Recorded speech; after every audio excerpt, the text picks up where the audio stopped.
The doctor said I'd never wake up, but here I am, standing in my own kitchen while a stranger wears my wedding ring. She's redecorated my home, raised my son, and sleeps beside my husband. "Who are you?" she asks, coffee mug shattering on the floor. I smile. "I'm Rebecca Winters, the woman whose death certificate you forged." As her face drains of color, I place the court documents on the counter. "I think you'll find this interesting. I'm not just back from the dead, I own everything you thought was yours." 3 weeks earlier. The beeping came first. Insistent, rhythmic, maddening. Then light, brilliant white slicing through eyelids that felt welded shut. Increased neural activity. "She's responding." A woman's voice, clinical but with unmistakable excitement. I tried to speak, but my throat felt scorched, desiccated. A tube. There was a tube. Panic surged and my heart monitor betrayed me, beeping frantically. "Ms. Winters, I'm Dr. Karim. You're at Memorial Hospital. Try to remain calm. You've been unconscious for some time." Some time. The clinical understatement nearly made me laugh, which would have been impossible with the ventilator.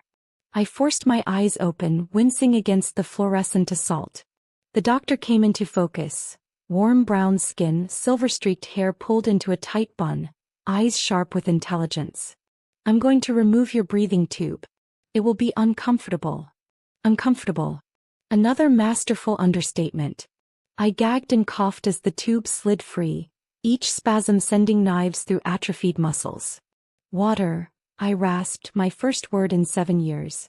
As Dr. Karim held a straw to my lips, I caught my reflection in the stainless steel pitcher. A ghost with hollow cheeks and dull eyes.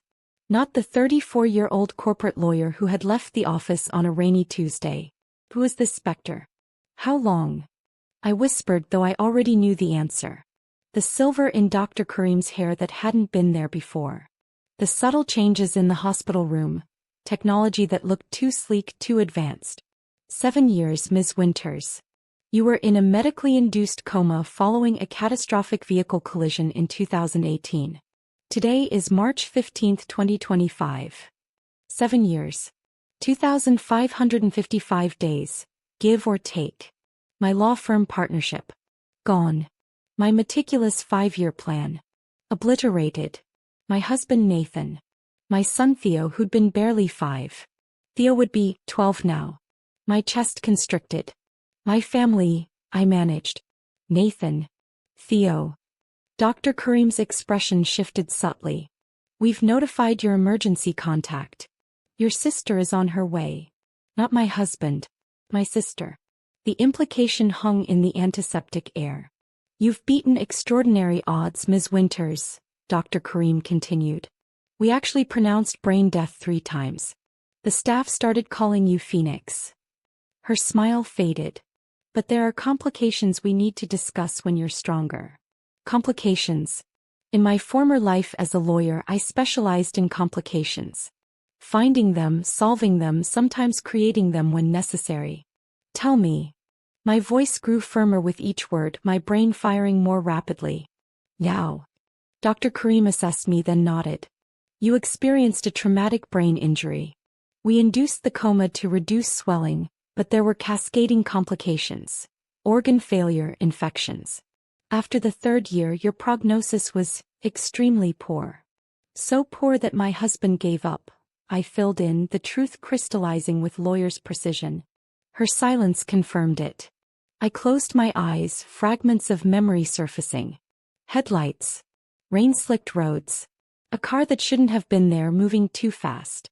A woman's face in my rearview mirror just before impact. "There's more," Dr. Karim said carefully. "Legally you were."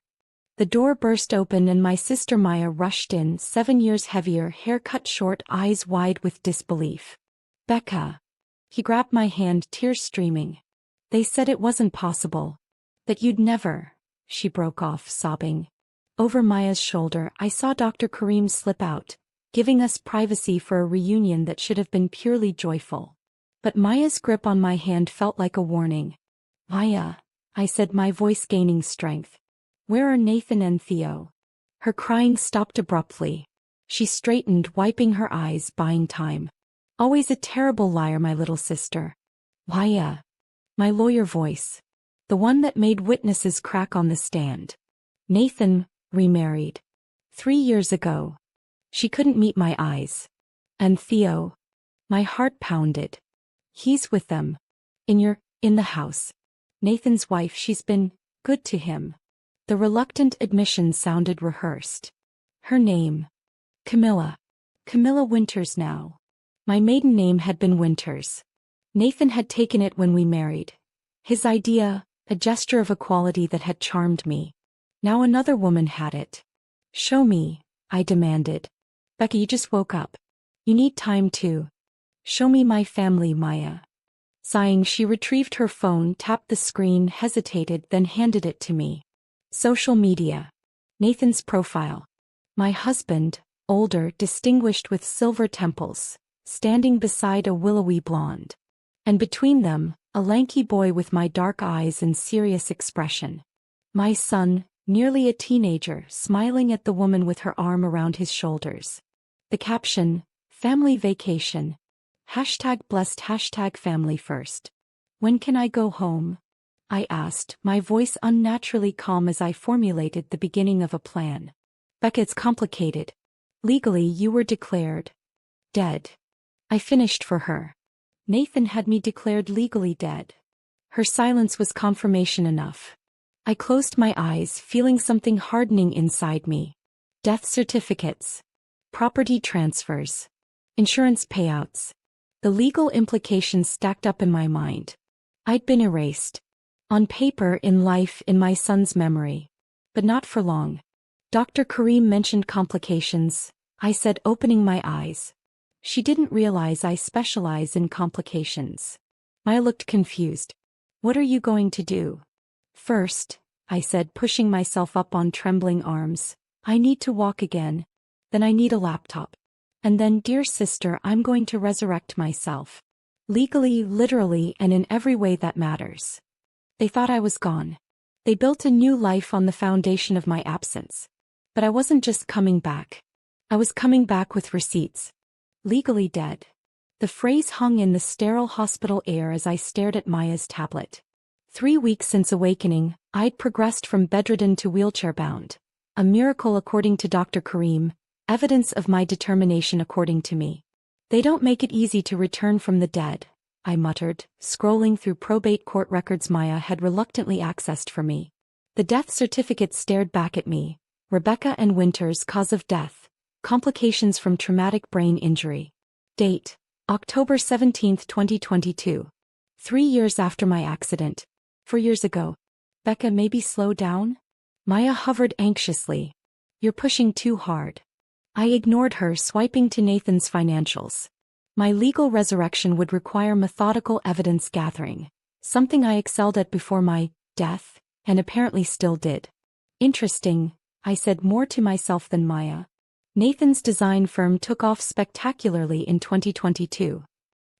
He worked hard after your accident, Maya said defensively. Threw himself into his career to cope. Remarkably coincidental timing. I zoomed in on the company's founding date, November 2, 2022. 2 weeks after my death certificate was filed. Let me guess, life insurance policy? Maya's silence was confirmation enough. How much? Becca. How much? She sighed. 2 million. Your firm's executive policy. The policy I'd insisted on when I made partner. The policy Nathan had called unnecessary. My fingers moved across the screen, following the money trail with practiced ease despite years of disuse. Nathan Winters Design Group, I read. Incorporated with initial capital investment of, would you look at that, exactly $2 million. Maya sank into the visitor's chair. He was grieving. It wasn't calculated. And Camilla? I pulled up another screen. When did she enter the picture? They met after, Maya insisted. At some charity thing, I think. I kept scrolling, letting the data tell its own story. Camilla Reed. Interior designer. Began working with Nathan Winters Design Group as a consultant in January 2022. Before my death. I looked up at Maya's stricken face. You didn't know. It could be innocent, she whispered, but her conviction was crumbling. I found Camilla's professional portfolio online. Sleek, contemporary designs, the antithesis of my traditional preferences. A photo showed her standing in what was unmistakably my living room, now transformed into a minimalist showpiece. My grandmother's antique sideboard was gone. The built-in bookshelves where I'd displayed my law school textbooks, empty. She's using my house as her professional showcase, I said flatly. Is my home even still in my name? Maya looked uncomfortable. Technically, yes. The estate transfer was complicated. Nathan was named executor, but there were issues with the property deed. It's still in probate. Issues meaning what? The house was your grandmother's. Left specifically to you, not Nathan. The inheritance terms make it difficult to transfer. A bubble of something like laughter escaped me.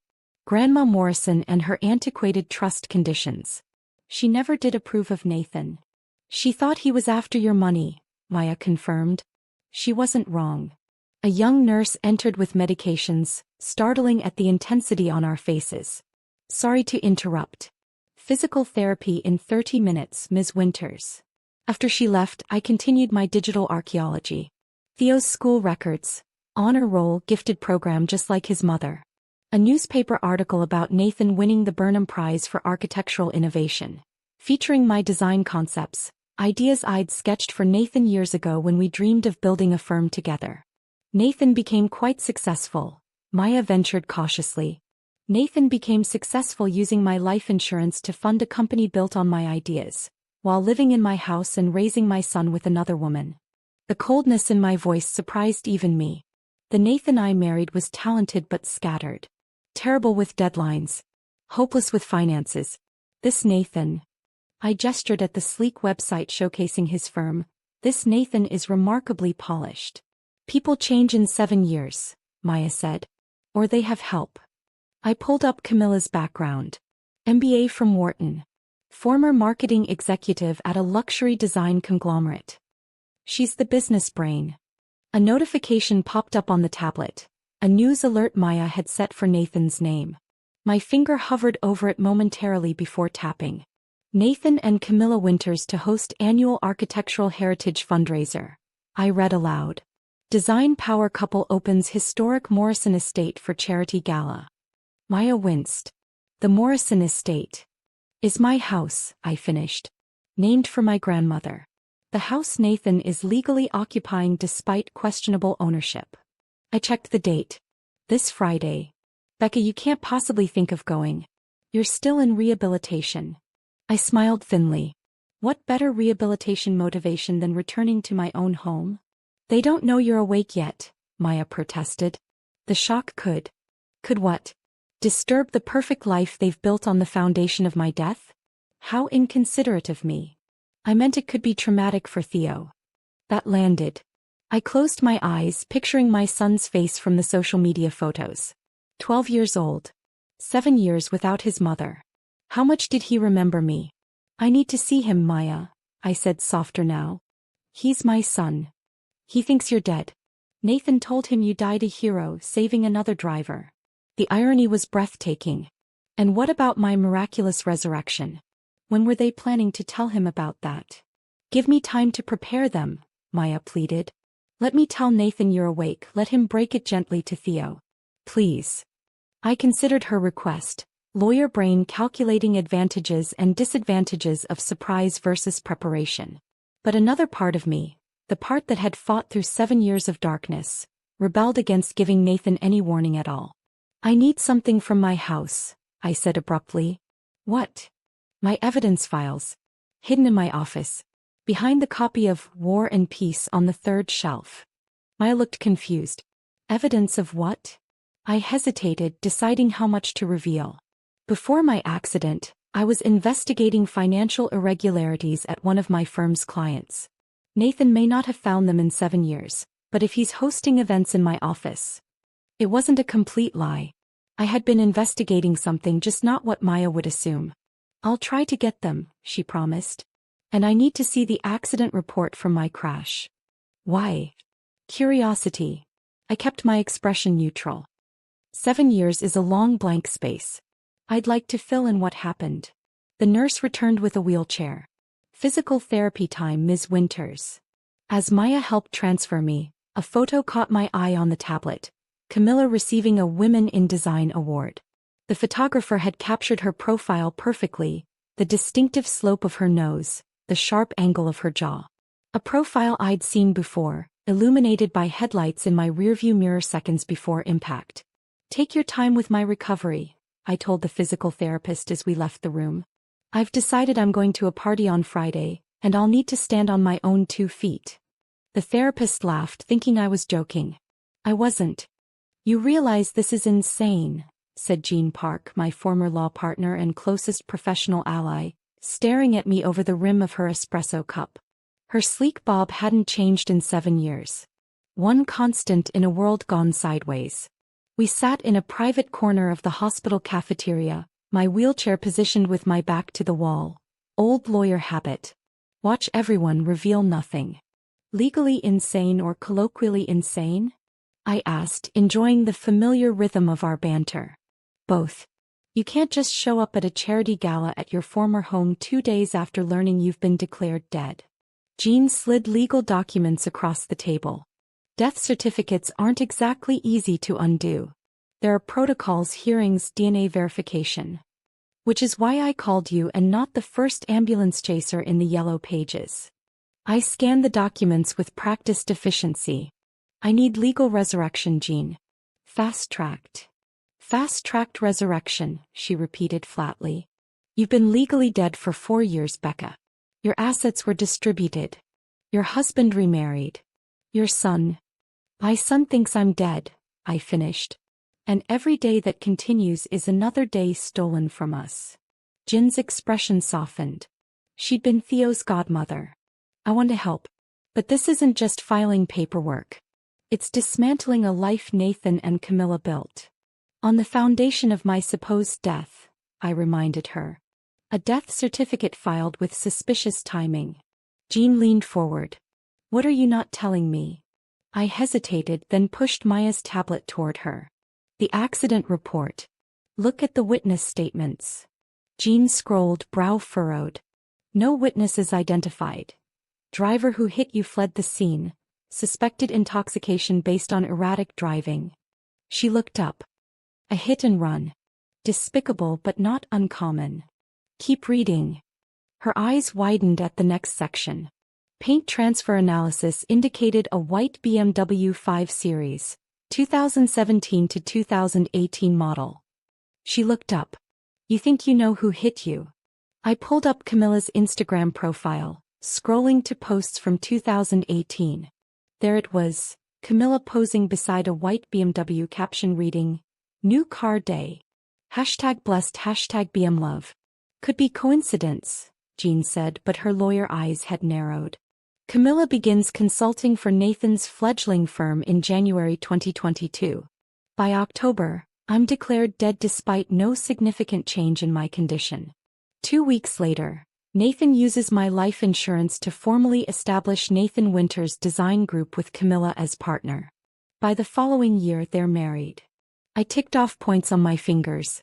Either that's remarkable convenience or conspiracy, Jean finished. You're suggesting they planned this? That she deliberately hit you, then wormed her way into Nathan's life while you were incapacitated? I'm suggesting we investigate, I corrected. Starting with that architectural heritage fundraiser. My fundraiser in my house accessing my network. Jean massaged her temples. What exactly do you want me to do? 2 tracks. I pushed a handwritten list across the table. Track 1. Legal resurrection. I need the paperwork started immediately. Death certificate invalidation, asset freeze, legal recognition of my existence. And track 2. Investigation. I need irrefutable proof connecting Camilla to my accident. Traffic camera footage, body shop records, insurance claims. And I need to know exactly when she and Nathan's relationship began. Jean studied me. This is more than reclaiming your life. This is revenge. This is justice, I corrected. And protection for my son. If Camilla deliberately hit me, then wormed her way into Nathan's life. You think Theo could be in danger? Jin's protective instinct flared. I think a woman who would commit vehicular assault, then marry her victim's husband, isn't someone I want raising my child. Jean nodded slowly. I've kept tabs on them, professionally. Nathan's firm handles legal cases involving architectural intellectual property now. They've consulted for our firm several times. Perfect. You have a legitimate connection. I slid an RSVP card across the table. Which is why you're attending Friday's fundraiser as our firm's representative. Jean raised an eyebrow. And you? I'm your +1. I smiled thinly. Conveniently anonymized on the guest list. They'll recognize you, Jean protested. Will they? I gestured to my gaunt frame, cropped hair and hollowed features. 7 years and significant weight loss make for an effective disguise. Add non-prescription glasses and professional-grade makeup. You've thought this through, Jean acknowledged. I've had time, I said dryly. The other advantage of a coma, uninterrupted strategic planning. A discreet knock interrupted us. Darren, my former assistant, now a sleek executive type in designer clothes, entered cautiously. By God, he whispered. Maya said you were awake, but... Hello, Darren, I said calmly. You've moved up in the world. He winced. After your firm downsized their legal department, Nathan offered me a position. I needed the job, Becca. I'm not interested in justifications, I said. I'm interested in information. Darren glanced around nervously before sitting. Nathan doesn't know I'm here. No one does. What can you tell me about Camilla? I asked. He hesitated. His formidable. Runs the business side with military precision.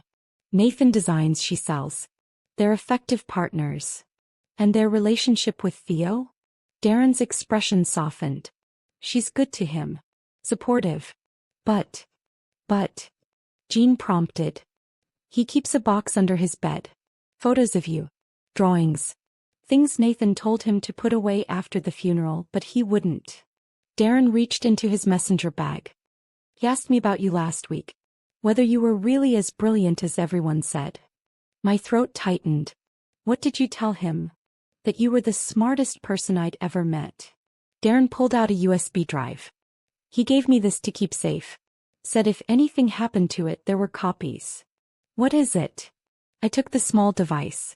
Your designs. The ones Nathan's been claiming as his own breakthrough work. Theo found them in your old portfolio. He's been digitizing them, documenting dates, adding notes about which ones Nathan has used. Pride and heartbreak collided in my chest. My son, the protector of my legacy. One more thing, Darren said hesitantly. The fundraiser on Friday? It's not just for architectural heritage. It's to announce Nathan and Camilla's new venture, a comprehensive design academy named after you. The Rebecca Winters School of Architectural Innovation. The audacity stole my breath. They're using my name. My legacy. Legally, Jean interjected, they can't establish a school in your name without estate approval if you're alive. Which means, I said slowly, the fundraiser is their deadline. They need me legally dead before they can proceed. Darren nodded. There's been a rush at the office. Paperwork, late meetings. Something about finalizing probate. I met Jin's eyes. We don't have much time. Jean pulled out her phone. I'll start the legal resurrection today. Emergency hearing, DNA verification. But Becca, she hesitated, are you physically ready for this? I straightened in my wheelchair, ignoring the protest of atrophied muscles. Underestimating me was always Nathan's weakness. I'm counting on Camilla making the same mistake. As Jean and Darren discussed logistics, I inserted the USB drive into Maya's tablet. Design after design appeared. My work, my vision with meticulous notes in a child's careful handwriting.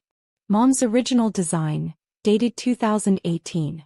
Dad's innovation, unveiled 2023. Mom's sustainable housing concept. Dad won Burnham Prize. Mom's notes about integrated green spaces. Camilla claims this was her idea.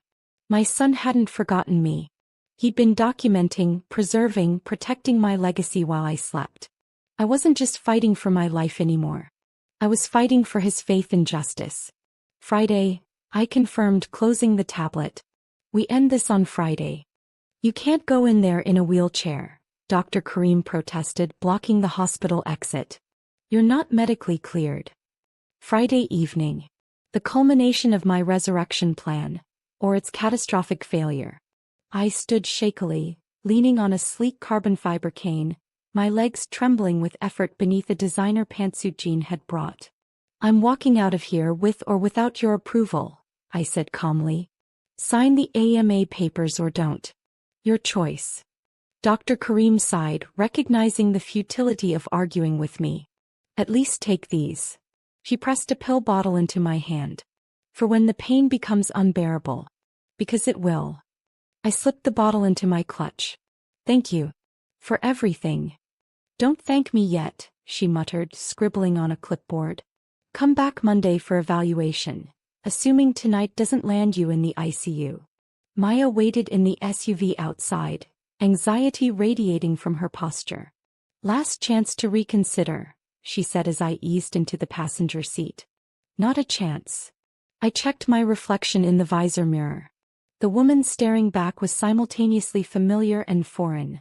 My features sharpened by weight loss, my once long hair now a sophisticated bob courtesy of the hospital salon. Dark framed glasses and strategic makeup completed the transformation. I didn't look like Rebecca Winters, grieving mother memorialized in photos throughout Nathan's house. I look like someone new. Jean just texted, Maya said as we drove. Judge Hannigan granted the emergency hearing.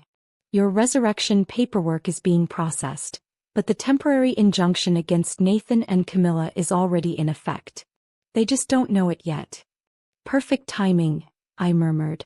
Becca. Maya hesitated. Are you sure about this? Confronting them publicly? It's going to be traumatic for Theo.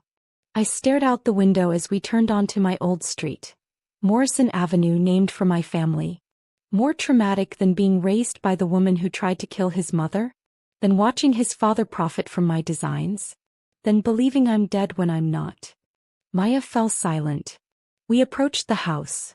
My house, transformed by landscape lighting and valet parking stations. Luxury cars lined the circular drive. Caterers bustled through side entrances. Text Jean, I instructed. Tell her we're approaching. She needs to have Nathan and Camilla engaged in conversation near the main entrance in exactly 7 minutes. Maya complied, fingers flying across her phone. She says Theo is there too. Camilla's parading him around like a show pony. A familiar protective rage surged. Good. He should be present for this. The valets approached our vehicle. I lowered my window. Drop off only. My sister's returning after parking. Maya squeezed my hand. Be careful. I stepped from the car unaided, disguising the excruciating effort with practiced poise. My cane, a sleek black model chosen for both support and style, gave me an air of distinguished authority rather than weakness. I approached the house, my house, with measured steps, each one a victory against my body's limitations. The entry foyer had been transformed, modernized beyond recognition. Where warm cherry wainscoting had once welcomed guests, stark white walls and uncomfortable-looking designer furniture created an austere gallery atmosphere. My chest tightened. 7 years of life erased, redesigned, repurposed. A server offered champagne. I declined, scanning the crowd for familiar faces. Former colleagues, design world luminaries, neighbors, all mingling in my space, none recognizing the supposedly dead woman in their midst. Jean materialized beside me. Southeast corner, she murmured, accepting 2 champagne flutes and handing me one for appearances. Nathan's showcasing the new Academy renderings. Camilla's working the donors. Theo looks bored out of his mind. I followed her gaze and nearly stumbled. My son, taller than I remembered, lankier, with my serious eyes and Nathan's easy smile, stood awkwardly beside Camilla, who had her arm proprietarily around his shoulders. He wore a suit that didn't quite fit, the shoulders slightly too big as if they expected him to grow into it. Walk me over, I instructed Jean. Casual introduction. You know the approach. We circled the room strategically, Jean greeting acquaintances, introducing me simply as Rebecca, my associate. No last name. No explanation. The perfect non-memorable introduction. Jean Park.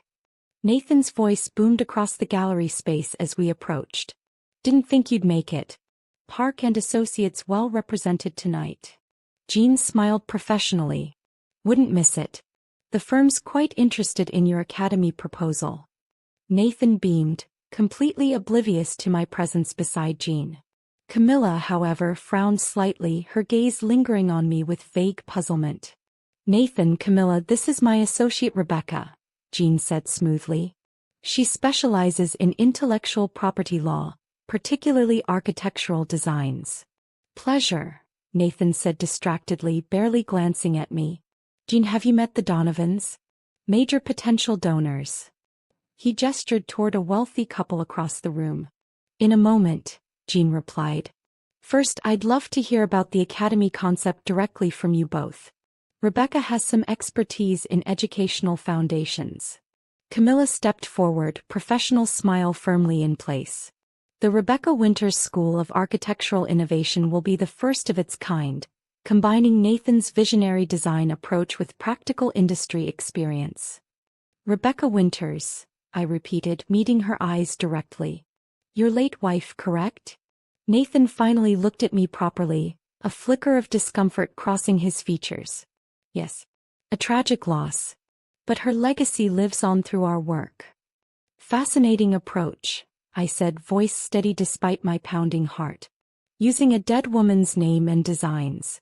Very resourceful. Camilla's smile froze. I'm sorry, who did you say you were with? I didn't. I turned to Theo, who was watching our exchange with adolescent disinterest. Hello, Theo. His eyes snapped to mine, sudden recognition flickering across his face. He paled, mouth opening slightly. Do we know each other? Nathan asked sharply, protective arm moving toward Theo. I smiled. You could say that. Slowly, deliberately I removed my glasses. Camilla's champagne flute slipped from her fingers, shattering on the marble floor. Conversation around us momentarily halted. Mom. Theo whispered. The single word silenced the room. This is impossible, Nathan said, voice barely audible as the room around us dissolved into shocked murmurs. You're dead. I identified your body. Did you? I kept my eyes fixed on Theo, whose face had gone from shock to something like wonder. Or did you identify a convenient opportunity? Camilla recovered first, social instincts kicking in. With practiced charm, she turned to the staring guests. Everyone, please enjoy the refreshments in the garden pavilion. We're experiencing a personal matter that requires privacy. The crowd reluctantly dispersed, though many lingered within earshot. Jean moved subtly, positioning herself between Nathan and the exit. Theo, Camilla said gently, perhaps you should. Stay exactly where you are, I countered. He deserves to hear this. Theo hadn't moved, his eyes never leaving my face. They said you were brain dead, he whispered. Dad showed me the certificate. A significant exaggeration, I replied softly. I'm very much alive, as Judge Hannigan confirmed this afternoon. I nodded to Jean, who pulled official documents from her briefcase. Temporary injunction, Jean stated, handing papers to Nathan. Freezing all assets pending resolution of Rebecca Winters' legal status. Including this property, all business holdings and the proposed academy. Nathan stared at the papers, color draining from his face. This is insane. You can't just... Can't just what? Return from the dead? Reclaim my property? Discover my husband declared me deceased despite no change in my medical status. My voice remained measured, but each word carried precision-targeted impact. You were gone, Nathan's voice cracked. The doctor said you'd never wake up. Yet here I am. I took a step closer. Coincidentally awakening just before you could finalize your academy using my name. Before probate could complete on my estate. Remarkable timing. Camilla placed a steadying hand on Nathan's arm. Rebecca, we understand this is shocking for everyone. But surely we can discuss this privately as adults. Like adults. I laughed softly. Like when you discussed having me declared legally dead so you could access my life insurance. Or perhaps like when you hit me with your BMW and left me for dead 7 years ago. The room went silent. Even the lingering caterers froze. Camilla's face hardened. That's a serious accusation without evidence. White 2018 BMW 5 Series, I said clearly. Bought 3 months before my accident. Conveniently sold 2 weeks after. But paint transfers don't lie, Camilla. Neither do body shop records. Jean produced another document. Traffic camera footage finally located by police. Time stamped from the night of Rebecca's accident. Plate number partially visible. This is absurd, Camilla sputtered, but her perfect composure had fractured. Nathan, tell them. Nathan seemed unable to speak, his eyes darting between the documents and me. Dad. Theo's voice cut through the tension. Did you know about this? The plaintive question from my son seemed to snap Nathan out of his shock. Of course not, Theo. Your mother, Camilla, would never. Would never what? I interrupted. Never deliberately hit a rival? Never manipulate her way into your life while I was incapacitated? Never push to have me declared dead when my condition hadn't changed in years? She was your client, Theo said suddenly, turning to Nathan. Before Mom's accident. I found the contracts. In your safe. Nathan's face collapsed. Theo, you shouldn't have been in my office. I was looking for Mom's designs, Theo replied, straightening his shoulders. The ones you've been using. Pride surged through me. My son, my brilliant perceptive son, had been investigating on his own all this time. Camilla's expression shifted, calculation replacing shock. This changes nothing legally. We've been legally married for 3 years. I've adopted Theo. We've built a business, a reputation. Built on my designs, I finished. On my life insurance. In my house. Our house, she snapped. You were gone. Yet here I stand. I turned to my son. Theo, I know this is overwhelming. I never wanted to leave you. Not for a moment. Theo's eyes welled with tears. I knew you wouldn't. I told Dad you wouldn't just go. Nathan moved toward him. Son, I did what I thought was best. The doctors signed whatever paperwork you presented, I interjected. Dr. Karim had interesting insights about your persistent questions regarding brain death criteria. Your remarkable interest in the legal definitions of medical death. You have no idea what it was like, Nathan said hoarsely. Raising a child alone. Visiting a wife who couldn't respond, trying to keep a business afloat. While sleeping with the woman who put me in a coma? The words hung in the air. Camilla's face hardened. You can't prove that. Actually, Jean interrupted smoothly, the investigation has been reopened. New evidence presented to the district attorney this morning. She directed her attention to Nathan. Including evidence suggesting advanced knowledge of the hit and run. That's impossible, Nathan protested. I didn't. Phone records, Jean continued relentlessly. Between you and Camilla dating back 6 months before Rebecca's accident. Insurance inquiries about Rebecca's policy 3 weeks prior. Quite thorough, really. Nathan's expression crumpled, confirming everything. Camilla stepped away from him, her self-preservation instinct visibly kicking in. I never knew about any accident, she insisted, addressing the lingering witnesses as much as me. Nathan and I reconnected afterward. Any suggestion otherwise is slander. Tell that to the district attorney, Jean replied calmly. Tomorrow morning 9 a.m. You're both expected for questioning. Theo moved away from Nathan and Camilla, crossing the invisible dividing line to stand beside me. The simple action spoke volumes. Is it true? He asked me quietly. You never agreed to the DNR orders Dad signed? Never, I confirmed, fighting back tears. I would never have chosen to leave you. Theo nodded once, decision made. I want to go with my mom. Camilla's face contorted. Theo, I've raised you for 5 years. She's basically a stranger. She's my mother, Theo interrupted with adolescent firmness. And you lied to me. You both did. A uniformed officer appeared in the doorway. Mr. and Mrs. Winters? Detective Matthews would like to speak with you both regarding the reopened vehicular assault investigation. Nathan seemed to collapse inward. Theo, please. I'm going with my mom, Theo repeated, edging closer to me. As Nathan and Camilla were escorted to separate police vehicles outside, press photographers, tipped off by someone though I'd never know who, captured every moment of their humiliation. Jean handled the administrative chaos, dismissing guests, managing press inquiries. I stood in the entryway of my house, my son beside me, both of us watching the life Nathan and Camilla had built crumble under the weight of truth. Can I really go home with you? Theo asked quietly. I smiled, tears finally spilling. You are home. We both are. The house was silent after the chaos. Empty champagne flutes and abandoned hors d'oeuvres littered surfaces where guests had fled the unfolding drama. Jean had finally ushered out the last of the caterers with promises of payment despite the prematurely ended event. You should sit, Maya urged, hovering nervously as I leaned more heavily on my cane. You're white as a sheet. The adrenaline that had sustained me was ebbing, leaving waves of pain in its wake. But I couldn't rest. Not yet. Not in this sterile modernized version of my home. I need to see everything first, I insisted, Theo watching me with concern. I need to know what's left. Let me help, he offered, tentatively taking my free arm. The first physical contact between us in 7 years sent an electric current through me. My son, taller now but still my boy.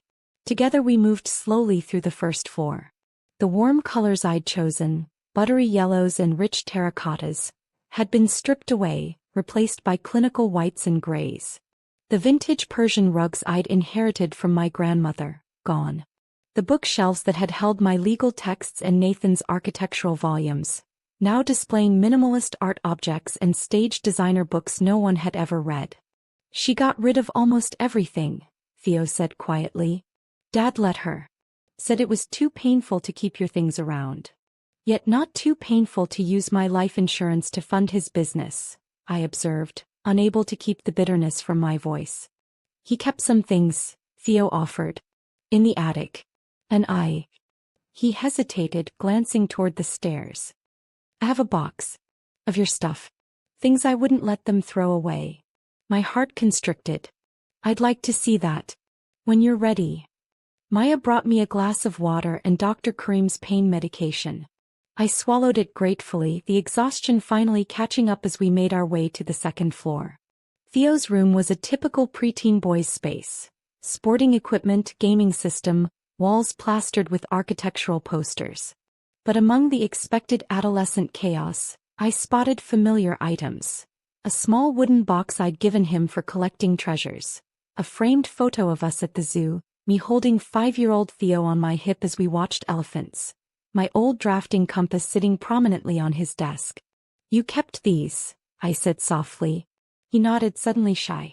Dad wanted to put all your stuff in storage. But I remembered you. Not everything, but enough. He knelt beside his bed, pulling out a battered shoebox. This is my mom box. The stuff I couldn't let go of. Inside, my old architectural sketch pad. A scarf that probably still smelled like my perfume. A Mother's Day card he'd made in kindergarten. A flash drive labeled Mom's Designs Proof in careful block letters. You preserved my work, I said, tears threatening. I heard Dad telling people he designed the Morrison Tower complex. But I remembered you showing me the models. You let me add little trees. His expression hardened with a flash of adult understanding. He took credit for everything. I squeezed his hand. Not everything. He didn't erase you. The master bedroom was the final violation. My reading nook, where I'd spent countless hours with Theo on my lap, sharing picture books, had been converted to Camilla's meditation space. My antique vanity replaced by a stark modern dressing table. On what had been my side of the bed, evidence of Camilla's hasty packing, drawers partially open, closet door ajar. She wanted to redo the master bath, Theo commented, watching me take it all in. But Dad always said no. The only time he ever refused her anything. I paused. The master bath remained untouched? Mostly. He hated the clawfoot tub. Said it was impractical. My grandmother's imported English tub, the one feature of the house I'd refused to modernize during our original renovation. I moved toward the bathroom door, a strange suspicion forming. The bathroom remained largely as I remembered. The vintage black and white tile, the brass fixtures, the massive tub dominating the space. But an incongruous modern shower had been added in the corner, sleek and minimalist with a built-in bench. When was this shower installed? I asked, moving toward it. Theo shrugged. Right after they got married. Camilla insisted. I ran my fingers along the marble bench seat.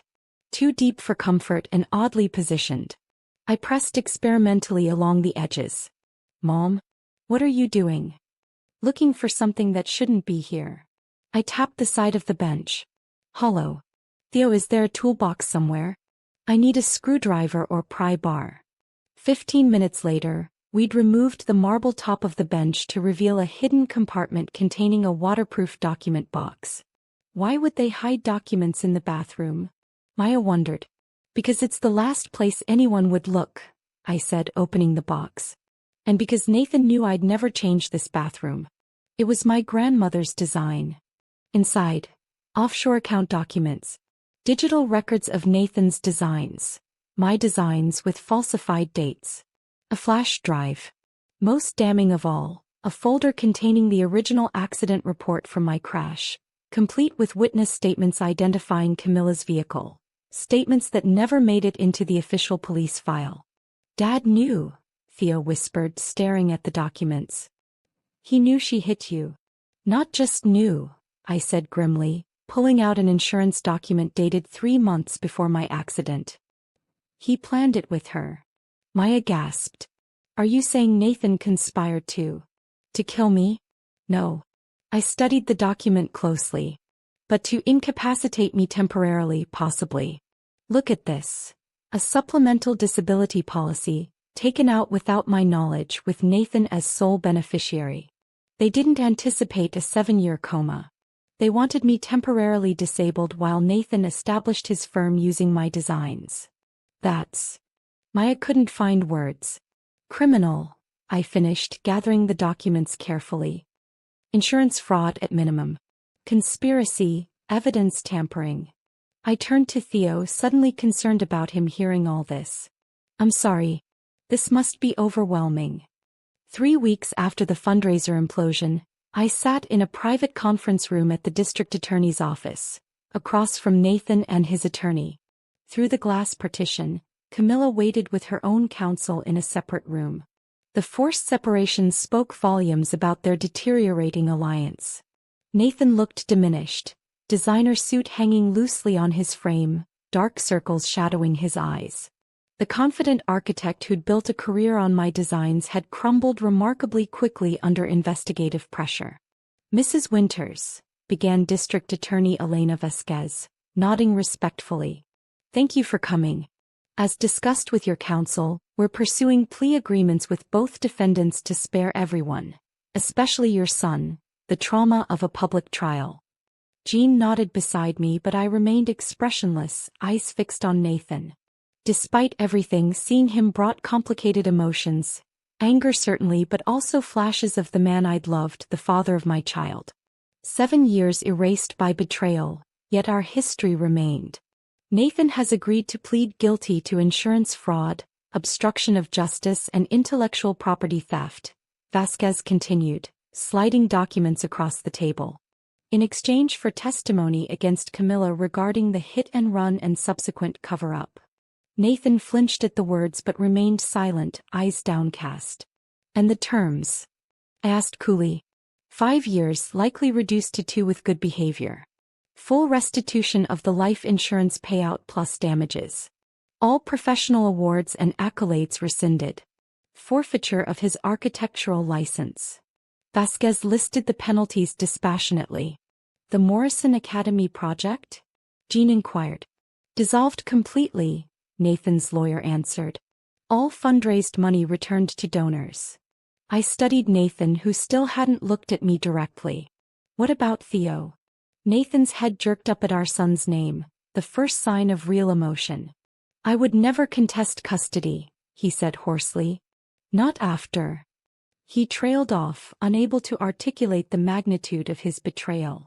Legally, his attorney interjected smoothly, Mr. Winters is requesting monthly supervised visitation rights, contingent upon Theo's willingness to participate. If Theo wants that, I won't interfere, I said. Truth was, I didn't know what my son wanted regarding his father. The past weeks had been focused on reconnection and healing between us, rebuilding what 7 years had erased. Nathan had respected our space, making no attempts to contact Theo directly. And Camilla? I asked. Vasquez's expression hardened. More complicated. She's still denying direct knowledge of the hit and run, claiming she panicked after an accident she doesn't clearly remember due to intoxication. But with the evidence from your bathroom hiding place and Nathan's testimony, she's looking at 10 to 15, Jean finished. Aggravated vehicular assault, leaving the scene, conspiracy to commit fraud, obstruction. I felt a cold satisfaction that surprised me with its intensity. I want to speak with her. That's not advisable, Jean cautioned immediately. Rebecca, Nathan broke in, finally meeting my eyes. Don't. She's not, she's cornered. Dangerous. Is that concern for me, Nathan? I asked with dangerous softness. A bit late, wouldn't you say? He had the grace to look away. Vasquez considered my request. 5 minutes. Recorded. With counsel present. 10 minutes later I sat across from Camilla, whose prison orange jumpsuit contrasted jarringly with her still perfect makeup and manicured nails. Unlike Nathan's defeated posture, she sat erect, defiant. Come to gloat? She asked, a brittle smile playing at her lips. No. I came to understand. She laughed harshly. Understand what? How it feels to lose everything. Welcome to the club. You haven't lost everything, I replied calmly. You're alive. You'll serve your time and start over. More than you allowed me. I didn't mean to hit you, she said, the practiced line sounding hollow. I was drinking, it was raining. Save it for your sentencing hearing, I interrupted. We both know that's not true.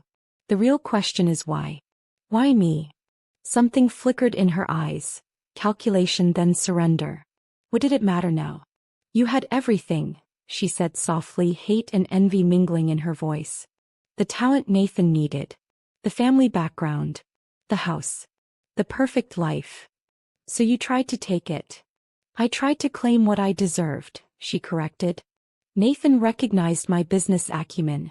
We could have built something extraordinary together if he wasn't tied to you. So you what? Decided to eliminate the competition? The clinical detachment in my voice surprised even me. I only meant to scare you at first, she admitted, the truth finally emerging. Tailgate flashlights make you nervous. But then I got angry thinking about you going home to that house, to Nathan, to the life that should have been mine. He shrugged. I accelerated. The casual admission of attempted murder chilled me. And afterward, when I was in a coma. Opportunity, she said simply. Nathan was drowning, financially, emotionally. I offered solutions. Used my connections to help build his firm. Supported him with Theo. A hint of genuine emotion crossed her face. I do love Theo, you know. Whatever else you think of me. Convenient that you pursued my husband while I was incapacitated by your actions. Business, she replied with surprising honesty. Nathan had your talent, or access to it anyway. I had the commercial vision. We needed each other. And the death certificate? For the first time she looked uncomfortable. I never expected you to wake up. Neither did the doctors. Nathan was torturing himself visiting you, watching you deteriorate. The insurance money would secure Theo's future, fund the business. She met my eyes directly. You were gone. I was there. Simple math. Except I wasn't gone, I said quietly. I was fighting my way back. More's the pity, she murmured, mask slipping to reveal the cold calculation beneath. I stood, having heard enough. Theo asked me something the other day. He wanted to know if I hated you. That caught her attention. What did you tell him? That hate takes energy I'd rather spend elsewhere. On healing. On him. On rebuilding what you tried to destroy. I leaned closer. But I did promise him one thing. What's that?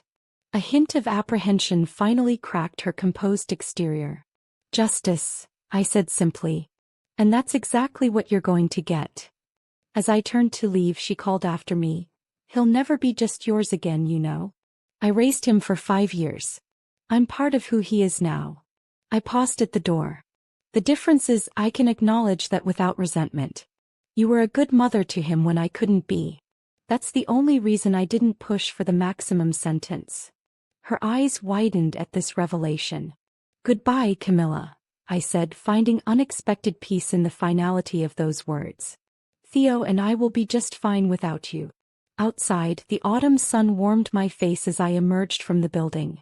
Theo waited on a bench nearby, sketching in a notebook, his architectural eye already evident in the clean lines and thoughtful proportions. My son. Older changed but still mine. All done? He asked, looking up. All done, I confirmed. Ready to go home? He nodded, tucking his sketchbook away. Can we stop for ice cream first? I laughed. A genuine, unburdened sound that surprised us both. Absolutely. Some traditions should never change. As we walked away, I didn't look back at the building holding Nathan and Camilla. Their chapter in our story was closing. The next pages belonged to us alone. Stop hovering, Maya. I've been cooking breakfast for months now. I gently shooed my sister away from the stove where I was flipping blueberry pancakes, Theo's favorite. Outside, spring sunshine illuminated the garden I'd spent the winter restoring, my grandmother's heirloom roses just beginning to bud. Can you blame me for worrying? A year ago you were in a coma. Maya settled at the kitchen island, helping herself to coffee from the French press. Had it really been only a year? Sometimes it felt like my awakening had happened in another lifetime. Other times, the hospital's antiseptic smell would hit me without warning, plunging me back to those first confusing moments of consciousness. Mom, is Jean here yet? Theo bounded into the kitchen, lanky adolescent limbs and boundless energy, a stark contrast to the solemn, wary boy I'd met last spring. Not yet. Pancakes first. He grabbed a plate, piling it high. Are the plans ready for her to review? The trust documents. I smiled at his enthusiasm. Everything's prepared. Slow down. The Rebecca Winters Foundation isn't going anywhere. The doorbell rang, sending Theo racing to answer it. My Rebecca Winters Foundation had been his idea originally, using the settlement money from Nathan and Camilla's cases to establish a support program for coma patients and their families. The settlement had been substantial. Camilla's family, eager to distance themselves from the scandal, had contributed significantly to avoid a civil suit. Jean entered, impeccable as always in a tailored suit, carrying her ever-present briefcase. Sorry I'm late. Just got off the phone with the Board of Architectural Review. They've officially stripped Nathan of the Burnham Prize and all other accolades. Your designs have been recognized and retroactively credited. Good timing, I said, setting a plate before her. We're finalizing the foundation plans today. And discussing the guest house renovation, Theo added around a mouthful of pancake. The guest house. A complex topic that reflected how much had changed in our lives over the past year. After Nathan's sentencing, 5 years with possibility of parole after 2, Theo had struggled with conflicted feelings about his father. Weekly therapy helped, but the breakthrough came unexpectedly during Nathan's first court-approved visitation. I miss the dad I thought you were, Theo had told him bluntly. Not the person who actually exists.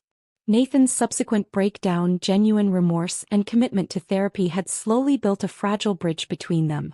Not forgiveness exactly, but understanding.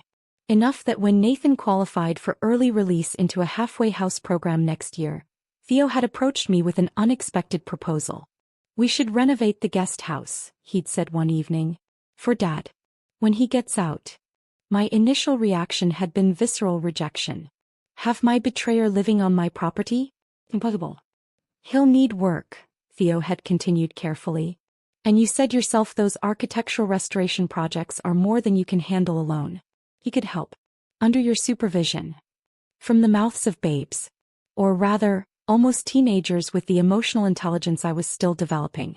Now the guest house renovation plans sat alongside the foundation documents on my dining room table. The same table where Nathan and I had once dreamed of our architectural partnership, now repurposed for a different kind of reconstruction. "Have you told Nathan yet?" Jean asked as we reviewed the foundation bylaws. "About the guest house?" "Theo did during yesterday's visitation." I adjusted my reading glasses, a new necessity since my awakening. "Apparently he cried." Jean raised an eyebrow. "And you're really okay with this arrangement? Having him so close?" "Not entirely," I admitted. "But it's not about me, or even Nathan. It's about Theo having both parents in his life, in a way that's healthy and supervised. Plus," Theo interjected, "he's basically got nothing left. No license, no money, no reputation. He needs a chance to do something good again." I ruffled his hair, marveling at his capacity for compassion after everything. "The guest house has a separate entrance. Clear boundaries. And Nathan will be working for me, not with me. Different dynamic entirely." "Speaking of work," Jean said, "when do you reopen your practice?" "Next month." I couldn't keep the excitement from my voice. Rebecca Winter's Architecture, specializing in sustainable historic restoration. 3 projects already lined up. "With a fantastic apprentice," Theo added proudly, having appointed himself my unofficial assistant. The doorbell rang again. This time it was Dr. Karim, arriving for our monthly checkup. A ritual she insisted on maintaining despite my complete physical recovery. "Blood pressure normal, coordination excellent," she pronounced after her examination. "Cognitively you're showing no deficits whatsoever. In fact," she added with a smile, "your brain function tests are above average for your age group." 7 years of mental rest will do that for you, I joked, though the lost time would never be truly funny. "Have you had any more episodes?" she asked more seriously, referring to the occasional disorienting flashbacks I'd experienced, fragments of consciousness from my coma years. "Less frequently. The therapy helps." I hesitated, then added, "I dreamed about Camilla last night. She was sitting beside my hospital bed, just watching me." Dr. Karim nodded thoughtfully. "Your mind processing trauma. Perfectly normal." "The strangest part is I don't hate her anymore," I confessed. "Don't misunderstand, I'm glad she's facing consequences. But the anger doesn't consume me the way it once did." "That's not strange," Dr. Karim said. "That's healing." After she left, I wandered into my reclaimed home office, now transformed back from Camilla's design studio into my architectural workspace. Theo's detailed drawings covered one wall, his talent unmistakable, his eye for structure and proportion remarkable for his age. The other wall held something new, a timeline. Not of my accident or the subsequent betrayal but of the future. Renovation schedules. Foundation milestones. Theo's school events. Maya's wedding next fall. Life continuing, expanding, reconstructing itself around the massive rupture of those 7 lost years. I touched the compass pendant now hanging around my neck again, returned by Theo on my birthday. "For finding your way forward," he'd said, inadvertently echoing what my grandmother had told me decades earlier. The phone rang, Darren calling about a potential new client interested in historic home restoration. "They specifically requested you," he said, excitement evident. "They followed your story and admire how you've rebuilt." "Rebuilt what?" I asked, genuinely curious how others perceived my journey. "Everything," he replied simply. "Your life. Your career. Your home. Most people couldn't come back from what you experienced." After we hung up, I stood at the window overlooking the garden where Theo was adding compost to my grandmother's rose beds, nurturing roots that had seemed dead but were now springing back to life. Rebuilding. Reconstruction. Renaissance. Different words for the same essential truth. Destruction isn't necessarily the end of the story. Sometimes it's just the foundation for what comes next. The house was mine again. My son was flourishing. My career was reawakening. And I was no longer defined by what I'd lost, but by what I was creating from the ruins. 7 years after my accident, I'd returned to find another woman living my life. Now, a year later, I'd built something new, something stronger with room for forgiveness alongside justice, for growth alongside accountability. Something that was finally and completely mine.